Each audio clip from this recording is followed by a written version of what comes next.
guys, it's Rita here, and you are tuned into Melanin and MS, a brown girl's journey with multiple sclerosis.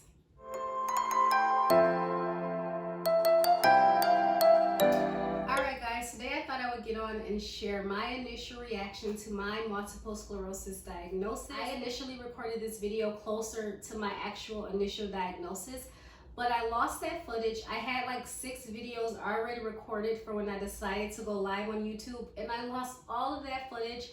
So I've been remaking all of those videos slowly. So I'm going to try to be as authentic as possible as I try to recapture my initial reaction. So jumping right in, if you watched my previous videos, then you know that it was my second visit to the neurologist where she planted the seed that I could potentially have multiple sclerosis, and then it was a few months after that before I actually got a diagnosis. So across those few months, I was trying to convince myself, and I was telling myself constantly that I had multiple sclerosis, just because I didn't want to be shocked or I didn't want to be disappointed when I got the actual diagnosis, because I was like, the diagnosis is coming, right? And so across that time, my boyfriend was very much the opposite. He was like, well, you don't know yet, it could be something else. Wait till you get your test results, wait till you talk to the doctor. And I was like, no, I have multiple sclerosis, like I know I do, right? So when I went back to the doctor and I actually got the diagnosis from her, I did not have an initial reaction. I didn't cry, I didn't feel sad, I didn't feel angry right away. I obviously was in shock, but I didn't realize that I was in shock, because I was like, I thought I had been telling myself across these past 2 months and few weeks that I had multiple sclerosis, so I wouldn't be shocked, but here I am shocked, right? And I remember her trying to offer me comfort and me being very uncomfortable accepting it and just not being in a place to accept it. I didn't cry in her office at all. I didn't cry when I got in the car at all. I didn't even cry when I got home and told my boyfriend and my friends. I was just like, yeah, I have multiple sclerosis. The doctor confirmed it, so you know, that's just what it is. Like, I was very much kind of like in zombie mode, I would say. It would probably be like another 3 weeks before I finally had a breakdown around it, and it was like, oh my gosh, this is really real.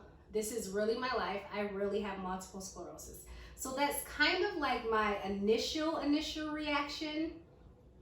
But then shortly after that, after my first breakdown, I realized that I was slowly going through all the stages of grieving, because when you get a diagnosis such as multiple sclerosis that's so definite, you have something incurable, so you have to live with it for the rest of your life, you really do mourn the old you. So the old Rita that was healthy, that did not have multiple sclerosis, that did not have all these medical bills, that did not have to get all of these tests every few weeks, like, she does not exist anymore. I have a new reality now. Even like certain dreams and lifestyle habits and things like that that I had previously, it's like some of those I had to let go of. I'm certainly not saying that you stop chasing your dreams and things because of multiple sclerosis, but you do have to adjust. Certain things that I used to do before, or certain things that I could do easily before, I can't do anymore. I have to think differently now because multiple sclerosis affects so much of my life. So you really do go through a process of grief, and a lot of people don't realize that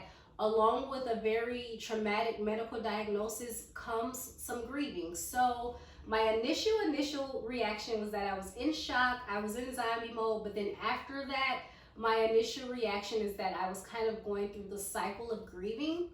So that is my initial reaction. I would love to hear your initial reaction when you got your diagnosis, so please leave it in the comments below, and as always, I will respond. Until next time, guys.